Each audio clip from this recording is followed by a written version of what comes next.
આપ જોઈ રહ્યા છો ક્વિક ન્યૂઝ। તમામ અપડેટ્સ મેળવવા માટે ચેનલને સબસ્ક્રાઇબ કરો। 3U क्लीनर्स देश की रक्षा जवान करते हैं, आपके घर की रक्षा 3U क्लीनर्स करेगा। आपना नजीकना प्रोविजन स्टोर्स पर उपलब्ध 3U क्लीनर्स।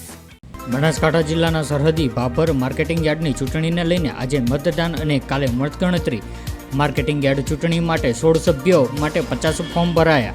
સરકારી મંડળીના ખરીદ વેચાણ વિભાગની 2 બેઠક અને વેપારી વિભાગની 4 બેઠક બિનહરીફ થઈ। ખેડૂત વિભાગની 10 બેઠકો માટે 23 ઉમેદવારો માટે આજે યોજાશે ચૂંટણી। માર્કેટિંગ યાર્ડની ચૂંટણીને લઈને ભાજપ કોંગ્રેસના નેતાઓમાં પકડાઈ છે ગરમી। ભાભર માર્કેટિંગ યાર્ડ કબજે કરવા રાજકીય પક્ષો લગાવી રહ્યા છે ઈડી ચોટીનું જોર।